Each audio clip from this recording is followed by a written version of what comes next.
세 번째가 이제 중요합니다. 창세기 12장에서 50장까지의 족장 이야기의 신학적인 내용입니다. 신학적인 메시지가 뭔가, 신학적인 주제가 무엇인가 하는 겁니다. 지금까지 이거 살피려고 그런 역사적인 배경도 살폈고 문학적인 구조도 살핀 겁니다. 제일 중요한 것은 창세기 12장부터 50장까지의 주제는 아브라함 언약이라는 겁니다. 아브라함 언약이 어떻게 성취되는가 하는 게 핵심 주제입니다. 하나님께서 아브라함에게 무슨 약속을 했고 또 하나님이 아브라함에게 해준 약속이 어떻게 성취가 되어 가는가 하는 게 족장 이야기의 핵심입니다. 그래서 한마디로 아브라함 언약이 족장 이야기의 핵심이다, 주제다 하는 것입니다. 그래서 결국에는 이제 족장 이야기는 아브라함 때 하나님이 약속을 합니다. 약속을 해준 이 약속이 아브라함 생애 때도 계속 부분적으로 성취가 되어가고 그 다음에 이삭 때도 한 번 더 반복해주면서 또 성취가 되어가고 야곱 때도 또 반복해주면서 성취가 되어가고 요셉 때에 어느 정도 부분적인 성취가 되어가고 결국에는 아브라함 언약의 성취 과정을 그리고 있다 하는 게 핵심이 되겠습니다. 그러면 아브라함 언약의 내용이 뭔가 하는 겁니다. 하나님이 아브라함에게 무엇을 약속해 주셨나 하는 겁니다. 그게 아브라함 언약이 제일 먼저 나오는, 하나님께서 아브라함의 생애 동안에 창세기 보게 되면 7차례나 약속을 계속 반복해 줍니다. 그 중에서 제일 중요한 것은 첫 번째예요. 첫 번째가 가장 포괄적으로 앞으로 7번씩 말해줄 것에 대한 내용이 거기 다 나옵니다. 가장 포괄적이고 거시적으로 첫 번째 약속에 다 나오기 때문에 나머지는 이 첫 번째 한 약속을 좀 더 구체화시키거나 좀 더 반복하면서 강조하거나 그런 식이에요. 근데 아브라함 언약의 제일 중요한 본문은 창세기 12장 1절부터 3절까지가 되겠습니다. 이게 아브라함 언약의 핵심이 되는 겁니다. 그래서 아브라함 언약을 이해하는 열쇠, 혹은 창세기 12장부터 50장까지를 이해하는 열쇠, 더 나아가선 성경 전체를 이해하는 열쇠가 창세기 12장 1절부터 3절까지 있다고 해도 과언이 아니다. 성경 전체의 가장 중요한 구절 가운데 하나입니다. 자, 그러면 내용이 무엇이길래 이렇게 중요하단 말인가 하는 것입니다. 창세기 12장 1절부터 3절 가운데 이 부분은 중요하니까 한번 읽어보고 가는 것이 좋겠습니다. 창세기 12장 1절부터 3절까지 한번 같이 읽어보겠습니다. 시작. 여호와께서 아브라함에게 이르시되 너는 너의 고향과 친척과 아버지의 집을 떠나 내가 내게 보여줄 땅으로 가라. 이건 명령입니다. 그 다음에 2, 3절은 약속입니다. 시작.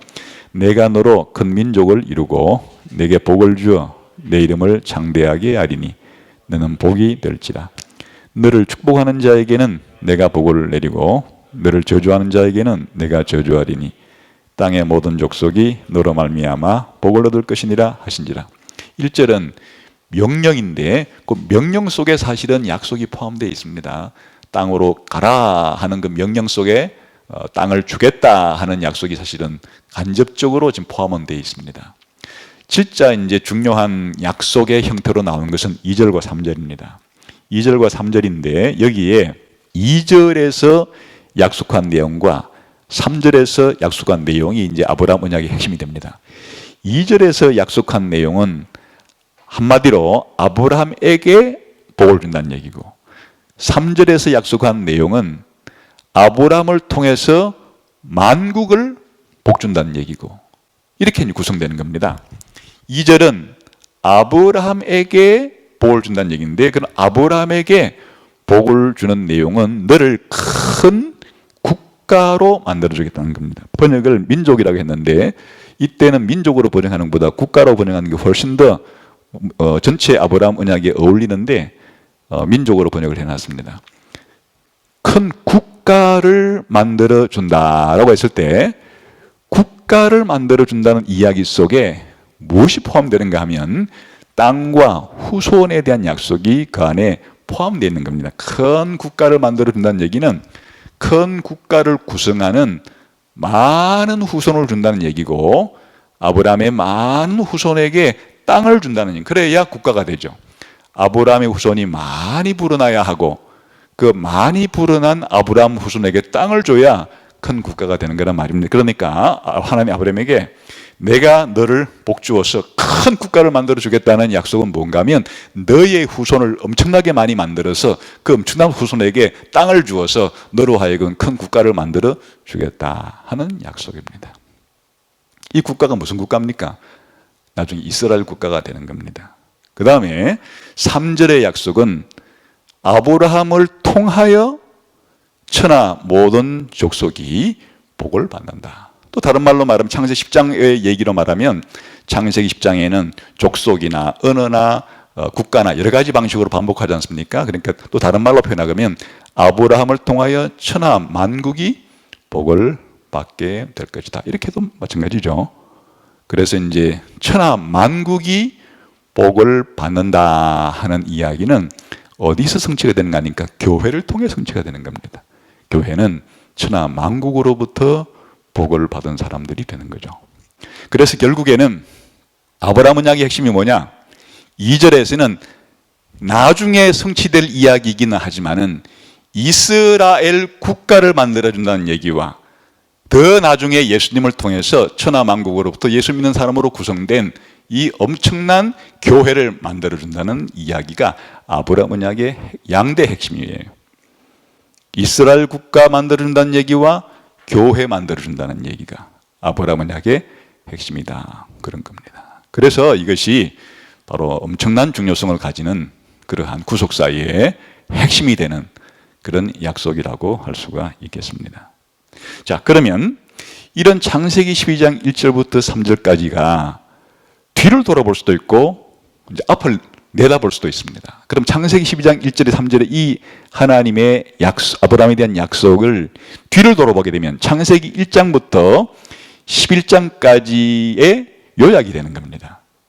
어떻게 이것이 창세기 1장부터 12장까지의 요약이 되는가 하면은 바로 창세기에서 하나님이 인간을 하나님 형상으로 만들고 첫 번째 창조의 명령이 뭔가 하면 생육하고 번성하여 땅에 충만하라, 그 얘기죠. 그게 아브라함에게 큰 국가를 만들어준다는 요소 속에 두 가지가 있다고 그랬죠. 많은 후손과 많은 후손에게 땅을 준다고 하는 것으로 이제 부분적인 성취를 이루는 겁니다. 그러니까 하나님이 아브라함에게 큰 국가를 만들어준다고 말하면서 그 속에 땅과 후손에 대한 이 약속은 창조 명령의 성취이기도 한 거예요. 연관성이 있는 겁니다. 그 다음에 이제 타락한 이후에 하나님께서는 창세기 3장 15절, 이거를 원시복음이라 부르기도 하고 혹은 은혜 언약의 최초의 씨앗의 형태라고 불러도 좋습니다. 여기에 타락한 이후에 하나님께서 어떻게 사단을 멸망시키고 사단에게 미혹당해서 타락한 인류를 구원할 것인가에 대한 계획을 발표해 주신 건데, 여자의 후손을 통하여 뱀을 박살내고 여자의 후손을 구원시켜 줄 거다라고 하는 이 약속의 구체적인 형태가 아브라함 언약입니다. 다시 말하면 창세기 3장 15절이 더 발전된 것이 바로 창세기 12장 1절부터 3절까지의 아브라함 언약입니다. 그 아브라함 언약이 동떨어져 나온 게 아니고 창세기 3장 15절에 그 약속이 씨앗이 되어서 그 씨앗이 어느 정도 자라서 묘목과 같이 자라난 게 바로 아브라함 언약이에요. 그러니까 연관이 있는 거죠.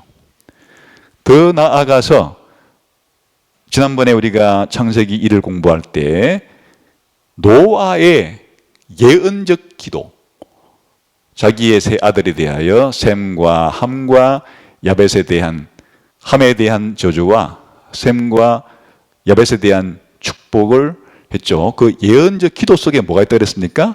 바로 셈에 대한 그 예언적 기도가 아브라함 언약으로 말하면 2절에 해당이 되는 거예요.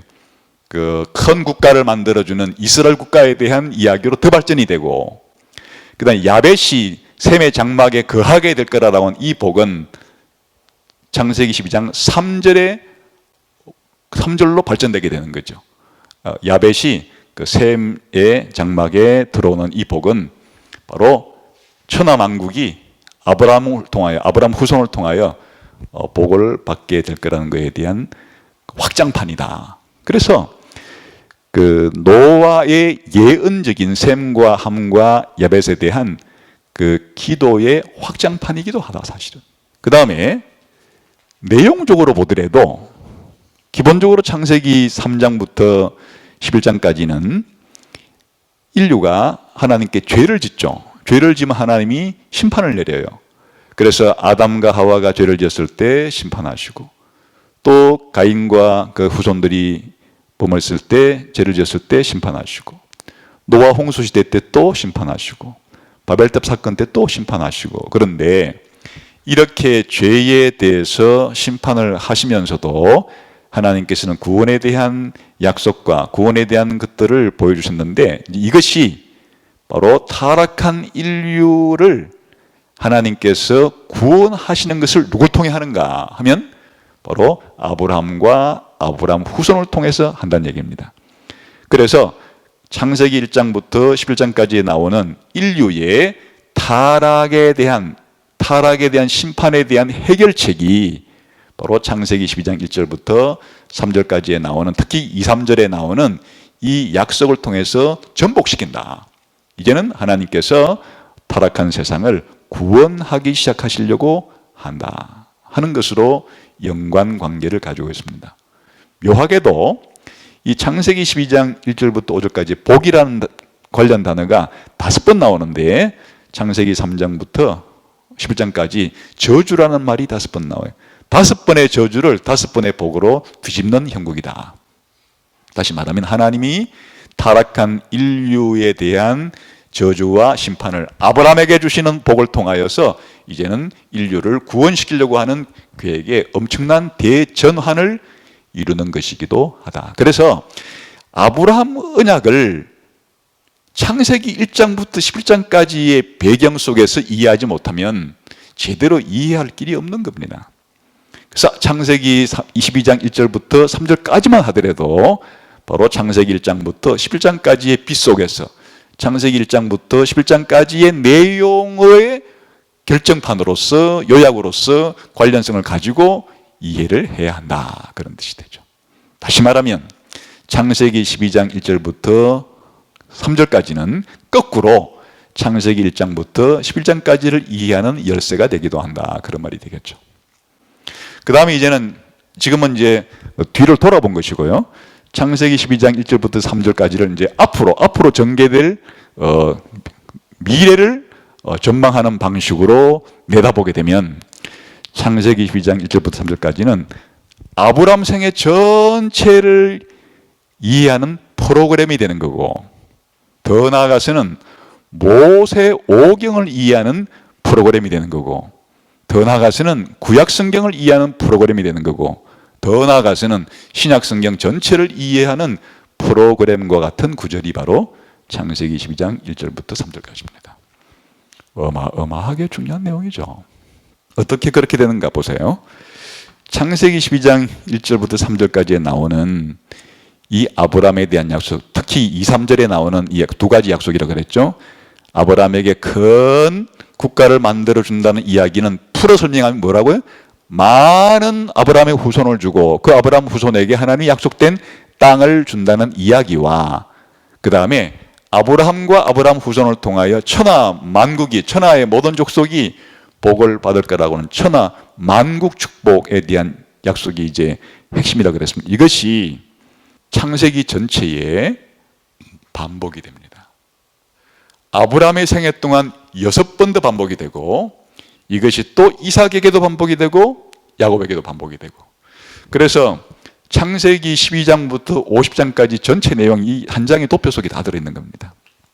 내용은 창세기 12장 2절에서 3절에 나오는 큰 국가 건설에 포함된 후손에 대한 약속과 땅에 대한 약속이 아브라함에게 계속 반복해서 더 구체적으로 약속이 이루어지게 된다. 그리고 이삭에게도 야곱에게도 동일한 내용들이 더 확장되어서 또는 강조되어서 반복이 된다 하는 이야기입니다. 결국에는 창세기 12장부터 50장까지 창세기 전체를 이해하는 프로그램이 바로 창세기 12장 1절부터 3절까지 속에 들어있다 그런 말이죠. 그 다음 창세기 12장 1절에서 3절은 모세오경 전체의 프로그램과 같은 구절이기도 하다. 어떤 면에서 그런가? 출애굽기와 레위기와 민수기와 신명기는 바로 창세기 12장 1절에서 3절에서 나오는 이 약속이 성취되어 가는 과정을 그리고 있는 겁니다. 이제 출애굽기를 볼까요? 출애굽기의 서두를 열게 되면은 제일 먼저 나오는 게 생육하여 번성하여 땅에 충만한 허다한 무리들이 나옵니다. 그건 무슨 약속이 지금 부분적으로 성취됐다는 겁니까? 많은 후손을 주겠다는 그 약속이 이제 성취를 이루게 됩니다. 그래서 이제 이 많은 아브라함의 후손들에게 그 다음에 이루어져야 될 약속의 성취는 뭘 준다는 겁니까? 가나안 땅을 준다는 것이었으니까 이제 출애굽에서 목표는 계속 가나안을 향하여 가서 신명기 앞부분에 오게 되면은 이제 신명기의 뒷부분까지 가게 되면은 결국에는 무엇을 내다보게 만드는가 하니까 이제 가나안 땅을 바라보고 하나님이 너희들을 가나안 땅에 들어가게 했을 때 이렇게 살아라. 그러니까 출애굽기, 레위기, 민수기, 신명기의 이 지점은 항상 두 가지 약속을 중심으로 맴돌고 있는 겁니다. 아브라함에게 약속한 후손과 그 아브라함 후손에게 약속한 가나안 땅을 바라보면서 이제 어느 정도 이 아브라함의 약속 가운데 이 후손에 대한 약속은 상당수 이루어졌죠. 그래서 남은 거는 뭔가 하면 그 상당수 후손에게 하나님이 또 하나 약속한 가나안 땅을 주겠다는 약속의 성취를 향해서 진전하고 있는 것이 출애굽기, 레위기, 민수기, 신명기, 모세오경의 역사이므로 결국에 이 모세오경을 이해하려고 하면 창세기 12장 1절부터 3절까지 약속된 아브라함의 많은 후손에게 땅을 주어 큰 국가를 이루고 장차 아브라함의 후손을 통하여 모든 국가와 민족이 복을 받으리라 한 것에 있어서 모든 민족이 복을 받으리라는 나중에 신약시대에 이루어지는 것이고 일단 구약시대까지는 무엇이 성취되는 과정인가 하면 바로 앞부분에 성취되는 과정인데 그 앞부분 이스라엘 국가를 형성하기 위한 첫 이야기가 모세오경 이야기거든요. 그러니까 모세오경을 이해하는 데 필수다 그런 뜻이 되겠죠. 자연스럽게 연장선상에 나머지 그러면 여호수아서부터 말라기서까지는 전부 다 이 연장선상에서 아브라함에게 약속한 창세기 12장 2절의 약속의 성취 과정이죠. 그걸 그리고 있는 게 구약성경이다. 결국 말하면 구약성경은 이스라엘 국가에 대한 이야기인데 이스라엘 국가는 어디에서 약속된 바라고요? 창세기 12장 2절에 아브라함에게 큰 국가를 만들어준다는 그 약속의 과정이다. 그런 것이고요. 그 다음 창세기 12장 3절에서 약속된 너를 통하여 혹은 이제 이게 발전되게 되면 너의 후손을 통해서인데 아브라함의 후손을 통하여 천하만국이 복을 받게 된 것. 이 아브라함 후손이 예수님이고 예수님을 통하여 천하만국이 복을 받게 되는 게 교회라 그랬죠. 그 과정을 성취 과정을 그리는 게 신약성경 전부입니다. 그래서 창세기 12장 1절과 3절은 프로그램과 같은 구절이다. 무엇의 프로그램이에요? 성경 전체의 프로그램인데 2절은 구약성경 전체 프로그램이고 3절은 신약성경 전체의 프로그램과 같은 구절이다. 그래서 창세기 12장 1절부터 3절이 그렇게 중요한 겁니다. 창세기 12장에서 50장까지 족장사에 나오는 아브라함, 이삭, 야곱, 요셉의 이야기의 신학적인 의미를 좀 더 살펴보겠습니다. 사실 창세기 1장부터 11장까지는 사람들의 행동은 그렇게 많이 나오지 않고 주로 하나님이 주도합니다. 그 창조 때부터 하나님이 주도하는 이야기가 나오고 사람들이 말하는 얘기도 거의 나오지 않아요. 대부분 하나님이 말하고 하나님이 행동해요. 그런데 이제 창세기 12장부터 50장까지는 하나님은 역시 하나님이 모든 걸 주도하시는데 배경으로 물러가 있습니다. 전면에 등장하는 것은 아브라함이 나오고 이삭이 나오고 야곱이 나오고 요셉이 나와요. 물론 그들은 하나님과 관계를 맺으면서 살아가지만 창세기 1장부터 11장까지에 비하면 마치 무대에 아브라함과 이삭과 야곱과 12아들들을 내세워 놓고 하나님은 배경에서 그렇게 역사하는 방식으로 하기 때문에 뭐가 드러나는가 하면 아브라함이라는 캐릭터, 이삭이라는 캐릭터, 야곱이라는 캐릭터, 요셉이라는 캐릭터가 상세히 나오죠. 그 창세기 1장부터 11장까지는 뭐 아담 얘기가 나온들, 가인 얘기가 나온들, 혹은 노아 얘기가 나온들, 에녹 얘기가 나온들, 그들의 개인적인 내면적인 것들은 볼 수가 없죠. 그러나 이제 창세기 12장부터 5장까지는 요 한 사람 한 사람들에 대한 이야기가 아주 깊이 있게 등장을 하면서 이야기가 전개됩니다. 심지어 아브라함 한 사람의 이야기가 12장에 걸쳐 있어요. 창세기 12장부터 25장까지에 걸쳐 있는데 창세기 1장부터 20장까지 11장까지 전체가 시간적으로는 약 2000년의 역사입니다. 약 2000년의 역사를 다루는 성경의 분량이 11장인데 비해서 아브라함 개인의 175년의 이 생애를 다루는, 그것도 그 뒷부분부터 다루는, 거의 그 75세 때부터 한 100년 정도 아브라함의 생애를 다루는 그 짧은 생애 이야기가 창세기 1장부터 11장까지 2000년을 다루는 기간보다 더 상세히 나온다. 그러니까 이제 아브라함, 이삭, 야곱, 요셉 이야기를 통해 하나님이 전달해 주려고 하는 구속사의 메시지가 무척이나 많은 거죠, 지금. 그랬을 때 일단 주목할 점은 아브라함 이야기와 이삭 이야기와 야곱 이야기가 요셉 이야기 4대에 걸친 이야기인데 거의 평행적으로 나옵니다. 그 이야기가 거의 공통적으로 이야기가 나와요. 그래서 도표를 하나 만들어 놓은 건데, 이 도표는 고던 웨남이라는 학자가 그 연구해 놓은 거를 제가 그냥 도표화 시켜 놓은 겁니다. 그러니까 가만히 보세요. 아브라함도 본토를 떠나고 야곱도 떠나고 요셉도 떠나고, 그 본토를 떠나는 이야기들이 공통점이죠. 또 아브라함과 롯의 분쟁, 또 야곱의 형제의 분쟁, 요셉과 형제의 분쟁, 형제 간의 분쟁 얘기도 공통적으로 나오죠. 또 이집트로 떠난, 아브라함도 이집트로 떠나고, 또 야곱은 그 저쪽에 하란으로 떠나고, 또 요셉도 또 이집트로 떠나고, 이런 이야기들이 계속 등장을 합니다. 그리고 그 아내를 루이로 속이는 그 이야기도 반복적으로 나오고, 또 아내가 아이를 낳지 못하는 이야기도 반복적으로 나오고, 또 공교롭게도 장남보다는 장남 아닌 사람들이 복받는 얘기가 공통적으로 나오고, 또 신부를 우물에서 만난다든지 자식과 땅에 대한 약속은 완전히 공통적으로 나오고, 이방인들이 이들을 만났을 때 하나님이 이들과 함께한다는 사실을 인정하게 되고, 결국에 똑같이 막벨라 굴에 묻히고, 이 짧은 아브라함 이야기, 이삭 이야기, 야곱 이야기, 요셉 이야기가 거의 같은 이야기를 반복하는 방식으로 그렇게 이야기가 구성이 전개가 돼요. 왜 그럴까 하는 거예요. 왜 그럴까? 왜 그렇게 이야기를 하는가? 고던 웨남이 몇 가지를 관찰해서 이렇게 말합니다. 일단 이건 우연의 일치는 아니죠.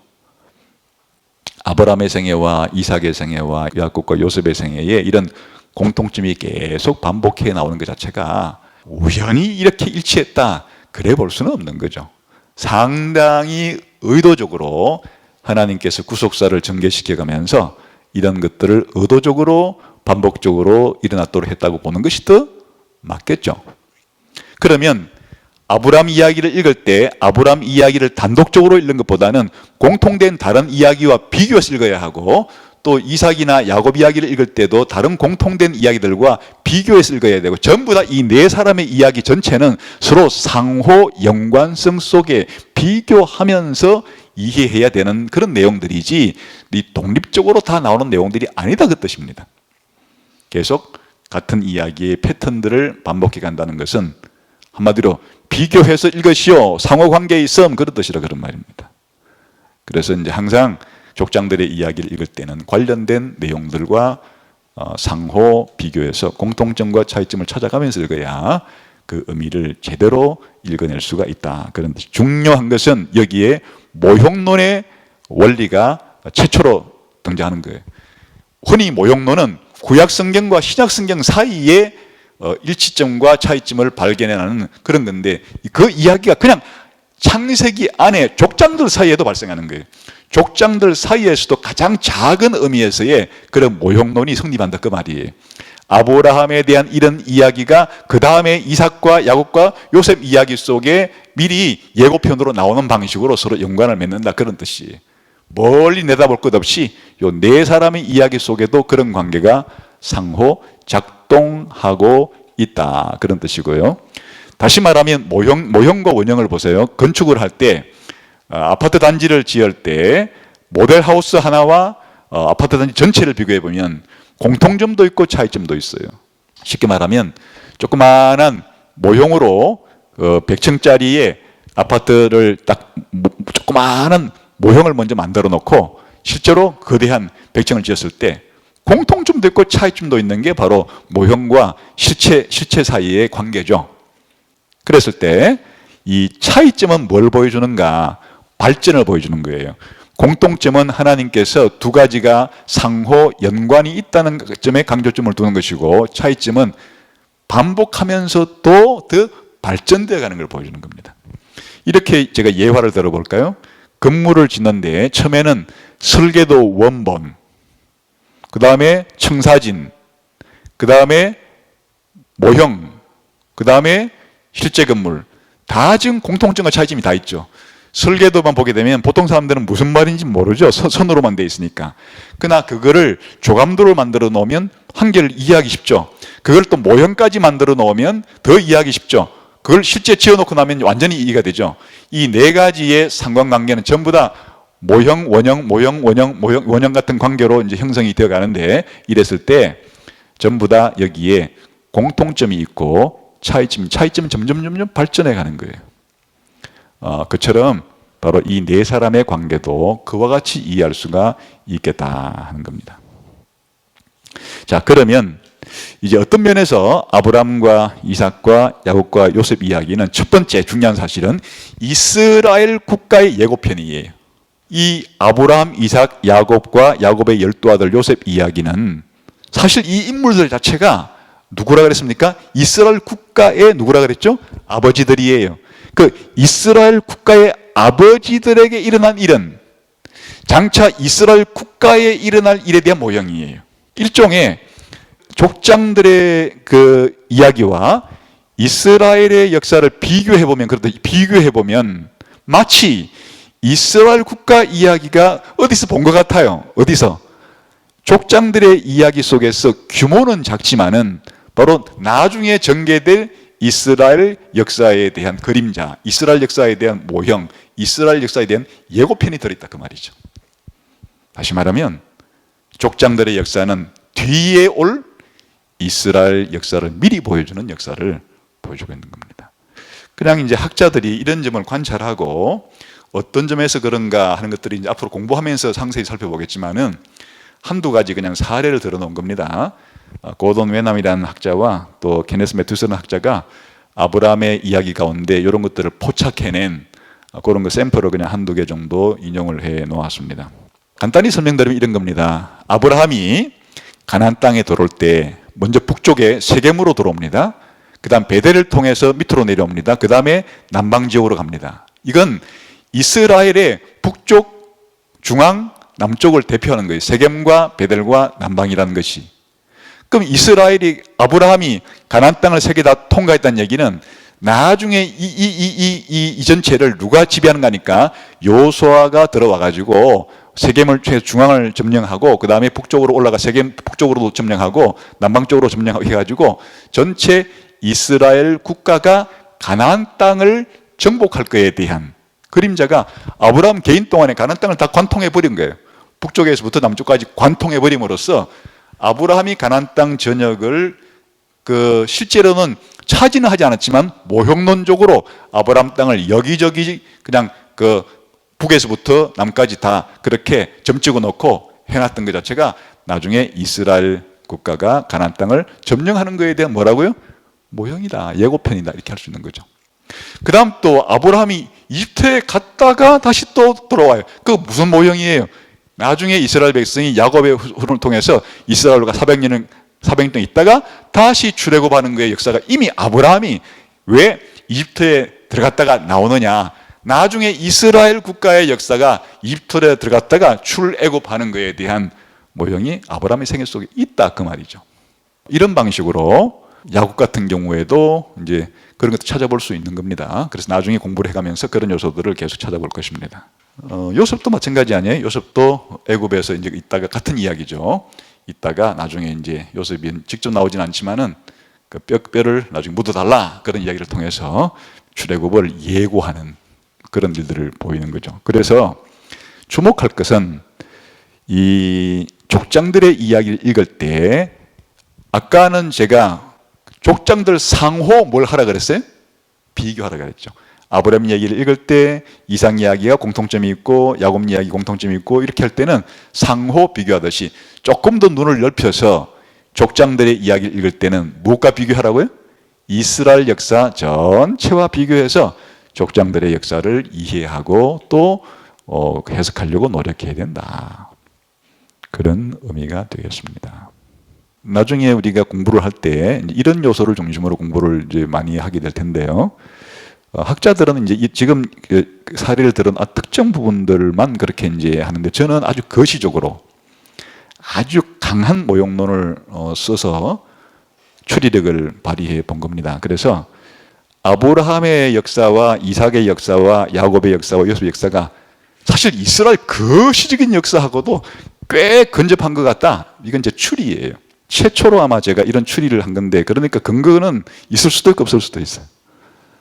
그러니까 저는 어떻게 이제 생각을 해봤는가 하니까 아브라함의 역사 자체가 족장 시대가 이제 출애굽했다가 다시 가나안으로 돌아오는 것이니까 이스라엘 초기 역사, 이스라엘의 가장 최초의 이 갈대 우르에서부터 가나안으로 들어오고 이집트로 내려갔다가 다시 올라오고 하는 이거 자체는 아브라함 생애 자체가 족장 시대와 그 다음에 이 출애굽 시대와 광야 시대와 다시 여호시 시대와 사사 시대의 큰 그림으로 비춰보면 아브라함의 일대기가 뭐 그 정도로 근사치를 형성할 수 있겠다 그런 뜻이에요.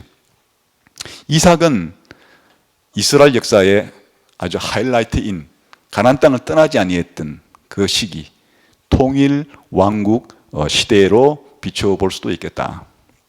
그 다음에 야곱은 하란으로 갔다가 돌아와요. 나중에 이스라엘 역사 가운데서는 어디로 갔다 돌아오는 거예요? 바벨론 포로로 끌려갔다가 다시 귀환하는 그 역사에 일치한다. 그리고 요셉 때는 마치 예수님께서 이 세상에 오셔서 전 세계 복음화를 복을 주시듯이 요셉이 이집트에 들어가서 이집트와 전 세계를 복주는 이런 이야기의 흐름이 아브라함과 이삭과 야곱, 요셉이 하나의 이스라엘 역사와 그 신약 시대 역사까지를 아우르는 전체적인 큰 그림으로 이해해 볼 수도 있겠다.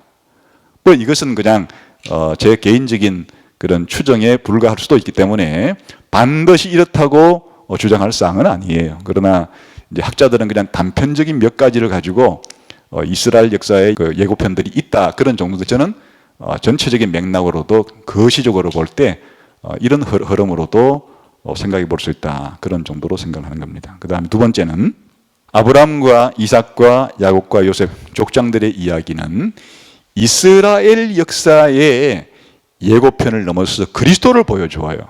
그리스도의 모형론이에요. 이것은 족장들의 이야기만 그런 게 아니고 노아 이야기라든지 또 이후에 나중에 다윗 얘기라든지 등등의 이스라엘의 역사에 등장하거나 태고사에 등장하는 이런 중요 인물들이 그리스도에 대한 모형으로 기능을 해요. 혹은 구약 성경의 중요 사건들도 모형으로 그리스도에 대한 모형으로 기능하고 또 구약 성경에 나오는 중요 제도들도 그리스도의 모형으로 등장을 하는데 특히 아브라함과 이삭, 야곱, 요셉도 그리스도의 모형으로 강력하게 기능을 하고 있다. 그런 말이죠. 근데 이제 이 중에서 이제 기본적으로 이제 누구나 동의할 수 있는 것은 이삭과 요셉에 대해서는 누구나 조금만 설명을 해주면은 납득하기가 쉬워요. 다시 말하면 이삭이 태어날 때 초자연적인 출생을 하는 거예요. 생물학적으로 아브람과 사라에게서 태어나기 불가능한 아들이 출생한 거예요. 100세와 90세의 노인에게서 태어난 것은 생물학적으로는 이미 단산된, 회임할 수 없는 그러한 불가능한 상태에서 하나님의 초자연적인 기적으로 탄생한 아들의 이삭의 출생은 나중에 동정녀의 기적적인 탄생에 대한 뭐라고요? 모형 역할을 할 수 있다, 그 뜻이에요. 이삭의 모리아 산에서의 제사는 더더욱 그리스도의 십자가의 죽음과 부활에 대한 모형 역할을 하죠. 이삭이 번제로 바쳐지는 그 사건은 바로 그때의 아브라함은 하나님 아버지의, 그리고 이삭은 예수 그리스도의 모형적으로 일치를 주는 그런 사건이. 그 이삭의 생애 자체가 출생과 그 모리아 산에서의 죽었다가 살아나는 그 경험이 예수님의 죽음과 부활에 대한 모형으로서 기능할 수 있다.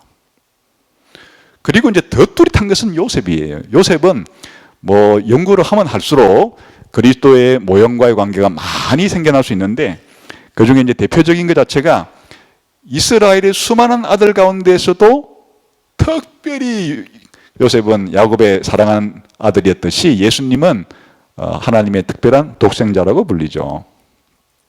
그리고 요셉의 고난은 그리스도의 고난이 된 가장 강력한 모형이에요. 그리고 요셉이 감옥에서 나오는 것은 그리스도의 부활에 대한 모형이 될 수 있겠고, 그리고 요셉이 애굽의 국무총리가 되어서 1인지하 만인지상의 자리에 오른 것은 그리스도께서 부활하신 이후에 하나님 보호자 우편에 오르셔서 동일한 것을 보여주고 있죠.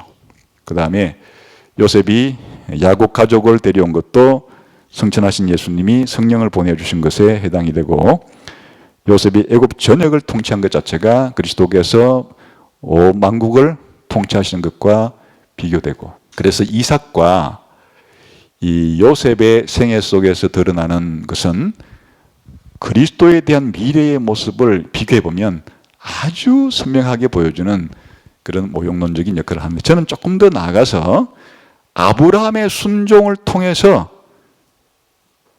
이제 아브라함의 후손들이 복을 받는 것은 그리스도의 능동적 순종에 대한 모형론으로 해석이 가능하고, 그 다음에 아브라함을 통하여 천하 모든 족속이 복을 받을 거라는 것은 바로 예수님을 통해서 천하 모든 족속이 복을 받을 것이라는 것에 대한 사실은 그 예고예요.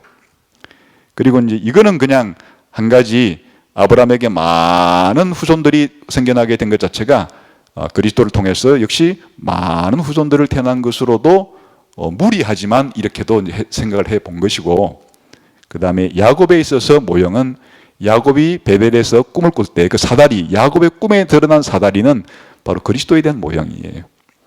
야곱 개인이 아니라 그때는 야곱이 꿈에서 본 하늘과 땅을 잇는 그 사다리가 요한복음 1장에 오게 되면 바로 그 사다리를 그리스도로 그렇게 해석하는 거예요. 그 야곱 사건 속에 그리스도에 대한 모형이 있고, 특히 야곱의 12아들을 통해서 12지파를 만들어낸 게 예수님이 12 제자를 뽑아가지고 12사도들을 통해서 신약시대 하나님 백성을 만드는 것과 비교되는 모형이에요.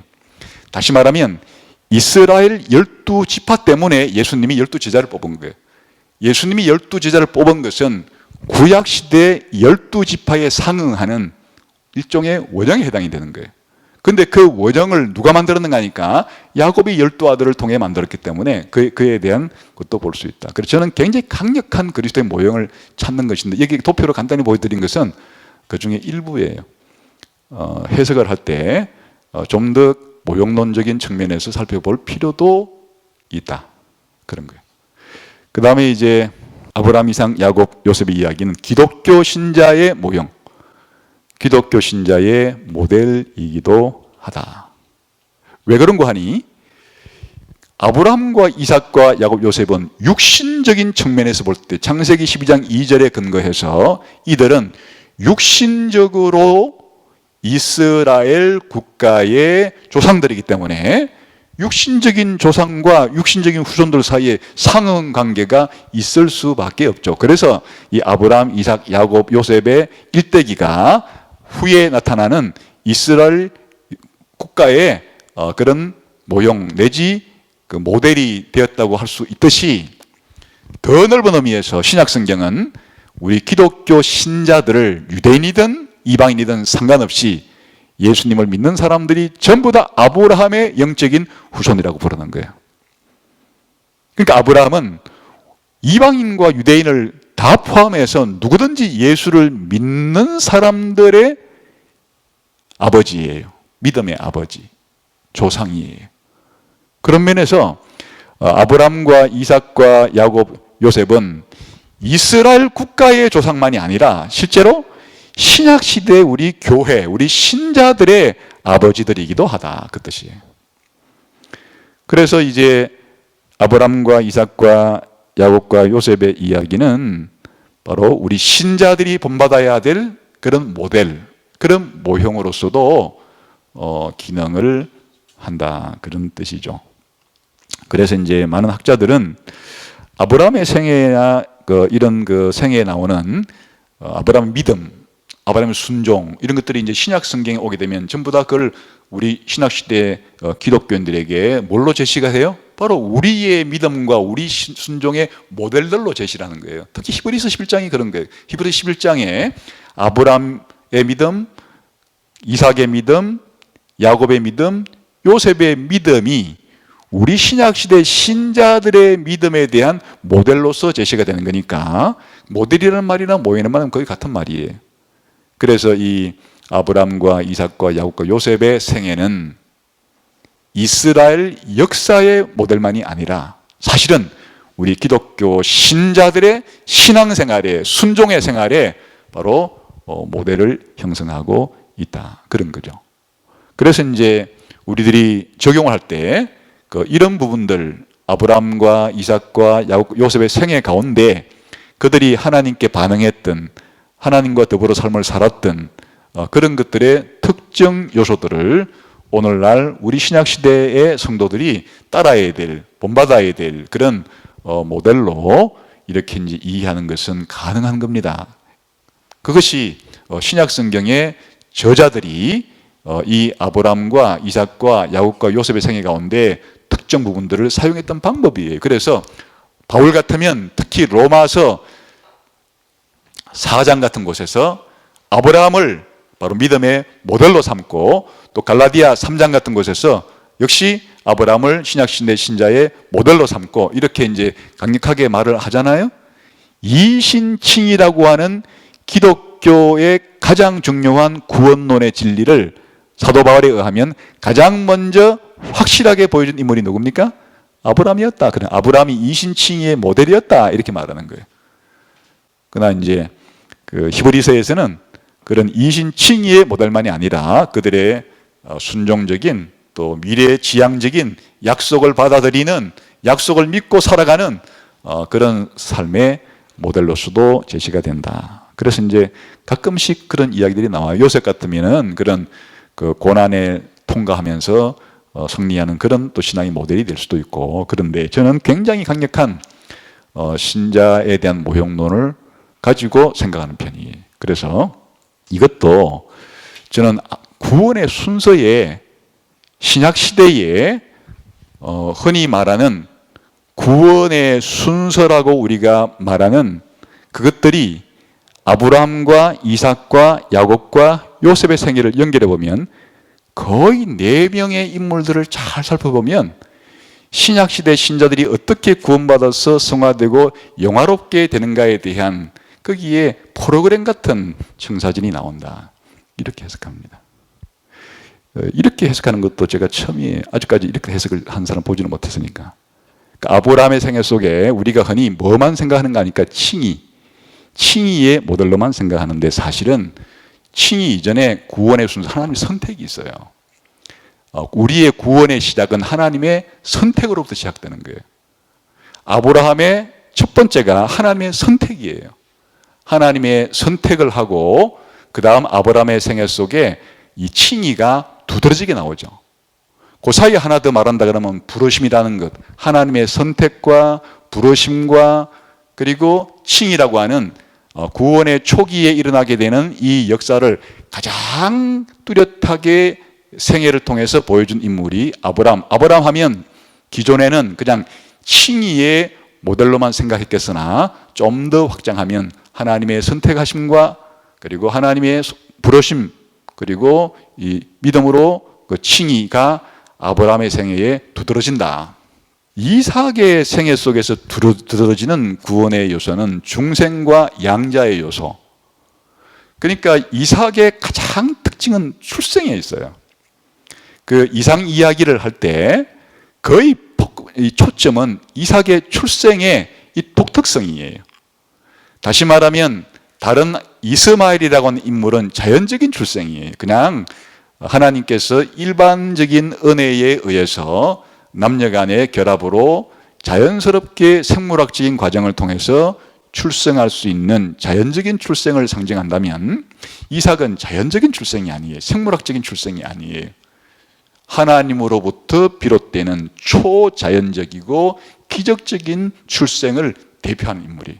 이것이 그리스도와 연결시킬 때는 그리스도의 기적적인 동정녀 탄생이라고 하는 초자연적인 그런 출생에 대한 모형이 되기도 하지만 신자와 비교할 때는 우리 신자가 기독교인이 되는 것은 초자연적인 위로부터의 거듭남이라고 하는 중생이라고 하는 이 독특한 출생을 경험해야 신자가 되는데 그것은 바로 이삭의 생애가 그걸 가장 잘 보여준다. 중생의 진리를 가장 잘 보여준다. 그 다음에 이삭은 족장들 가운데 이야기의 분량이 가장 적어요. 그런데 그 적은 분량 가운데 핵심은 복 받은 이야기. 그 복은 그냥 아브라함의 자식이기 때문에 복이 그냥 호박이 넝굴째 굴러오듯이 그냥 이삭은 아브라함의 자식이었기 때문에 온갖 복을 넝굴째 받은 인물로 묘사가 돼요. 이유는 없어요. 단 하나 그냥 아브라함의 약속된 자식이라는 그 이유 때문에 가나안 땅에서 농사를 지을 때 100배나 소출이 생겨요. 그냥 그 가나안 땅에서의 우물 하나는 오늘날 건강 하나, 유전 하나에 해당이 되는데 그냥 이상은 땅만 열어 제끼면 그냥 우물이 펑펑이에요. 근데 그 우물도 다 아버지가 파놓은 그 뚜껑만 다시 열은 거예요. 이 복을 어디서 받은, 또 이삭은 태어나 보니까 가나안 땅에 아버지는 저 우르에서부터 하란을 거쳐서 가나안 땅으로 들어오기에 천신만고 끝에 들어왔는데 이삭은 태어나 보니까 가나안 땅에 들어와 있어요.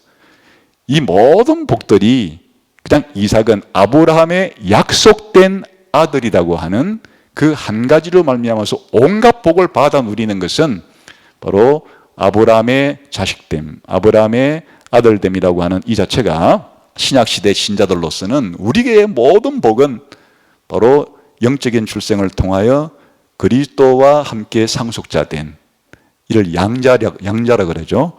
바로 이방을 통한 이 양자됨의 진리를 가장 잘 보여준다.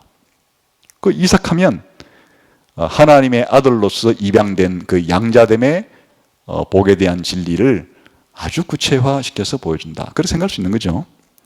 그 다음에 야곱의 생애 하면은 이삭과는 정반대예요. 야곱의 생애는 험난한 인생이에요.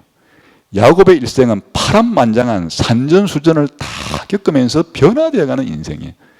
그 야곱은 태 속에서부터 죄인의 모습을 뚜렷이 보여준 인물이에요. 그냥 태 속에서부터 자기 형하고 싸워요. 쌈박질 해가지고는 더 이권을 서로 간에 얻으려고 이 태 속에서부터 그 형하고 싸움질하는 이 죄인의 전형적인 모습으로부터 출생을 해서 태어나서 제일 먼저 한 일이라고는 자기 형 사기치는 거, 그 다음에 한 거는 아버지 사기치는 거, 여기서부터 출발을 해요. 그런데 놀랍게도 야곱은 가장 많은 변화를 일으킨 사람이에요. 이 아브라함과 이삭과 요셉의 개인 경험으로 놓고 보면 하나님이 만지시는 삶을 통해서 가장 뚜렷한 인생의 처음과 마지막에 있어서 가장 많은 성숙을 이룬 인물이 야곱이에요. 근데 이 야곱의 변화의 과정은 놀라울 정도예요. 이 초기 때의 야곱 모습과 만년에 죽기 전에 야곱의 모습은 엄청난 차이를 가져와요.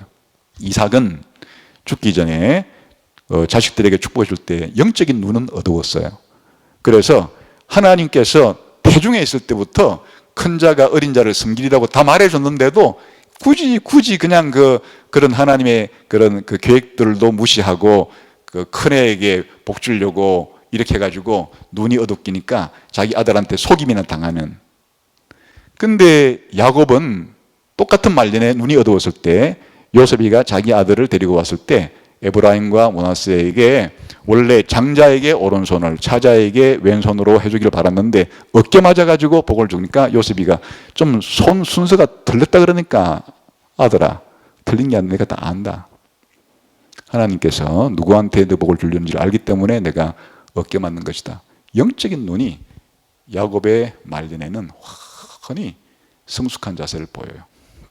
그리고 바로를 만났을 때 당대 최고의 강대국의, 오늘날로 말하면 최강대국의 왕을 만난 자리에서 저 가나안, 오늘날로 말하면 저 무슨 가장 못 사는 빈국에 반목축을 한 그 사람이 와가지고는 주눅이 들 법도 한데 딱 바로 앞에 섰을 때 오히려 바로를 축복하는 엄청난 제사장적인 그런 모습으로 바로 자신의 인생이 험악한 세월을 보냈지만은 하나님이 만국을 지배하시고 또 자신을 이렇게 변화시킨 것처럼 복 주신 이 만국의 모든 주권이 하나님께 있다는 그런 신앙을 가지고 복을 주는. 그러니까 이제 야곱의 생애의 그냥 하나의 그림이라면 성화죠, 성화. 근데 이제 이 성화를 이루는 데 있어서 결정적인 터닝 포인트가 그 베델 사건, 그 가나안 땅을 떠날 때도 하나님을 결정적으로 만나고 또 다시 가나안 땅에 들어올 때 야복강에서 결정적으로 만나고 이런 신앙생활의 과정에 있어서 이런 결정적인 터닝 포인트, 첫 번째 터닝 포인트, 우리 회심이라고 부르는데 야곱의 생애는 회심과 성화에 대한 그림을 가장 강력한 모습으로 보여준다. 이삭 같은 그런 모습에서 이런 뭐 회심이니 성화니 이런 요소 찾아보기 힘들죠. 그 회심과 성화의 요소는 야곱의 생애의 두드러진 특징이다. 요셉에 오게 되면 마지막 구원의 완성이 이렇게 하나님의 선택을 받고 하나님의 부르심을 받고 믿음으로 칭의를 받고 또 영적으로 성령으로 거듭나고 또 그리스도와 함께 공동 상속자로 입양이 되고 그리고 우리가 성화의 과정에 결정판이 영화죠, 영화. 그 요셉의 생애는 고난과 영화를 가장 잘 보여주죠. 그래서 요셉의 모든 고난은 끝에 무엇으로 결론을 맺는가 하니까 영화로서 끝을 맺죠. 그 요셉의 인생 자체는 하나님께서 17살 때 준 꿈이 이제 나중에 30살에 성취가 돼가지고 110년 동안에 애굽을 통치하는데 1인지상 만인지야.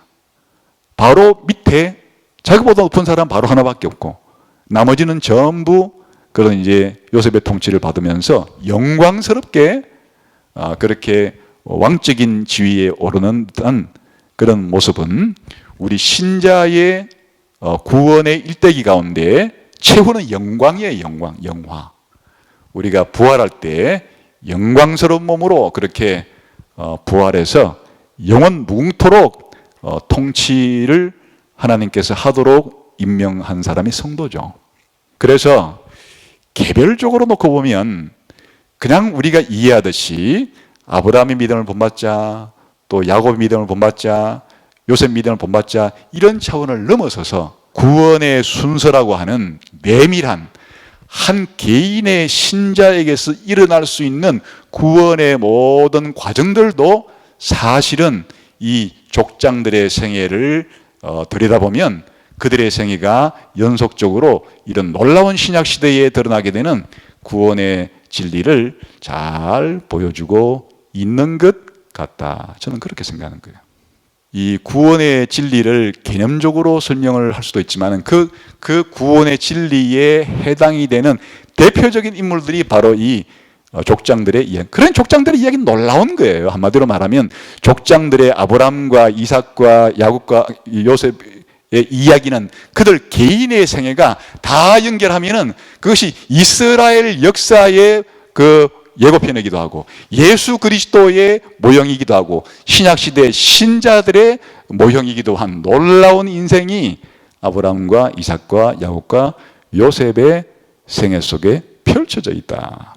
그래서 창세기 1장부터 11장까지 2000년의 역사를 11장으로 거시적으로 스케치해서 넘어갔지만은 이제 이렇게 중요한 인물들이기 때문에 이 4명의 인물들 가운데 무려 그 40장에 가까운 내용들을 할애해서 상세히 설명하는 이유가 이들 속에 이후에 벌어지게 될 이스라엘의 역사와 그리스도의 역사와 교회의 역사에 대한 모형이 이 속에 하나님께서 심어 놓았기 때문에 그런 것이다. 그래서 오늘은 전체적으로 이 족장 이야기의 역사적인 배경, 문학적인 구조, 신학적인 구조를 살펴보았습니다. 다음 시간부터는 이제 본문을 통해서 하나씩 살펴보도록 하겠습니다. 기도하겠습니다.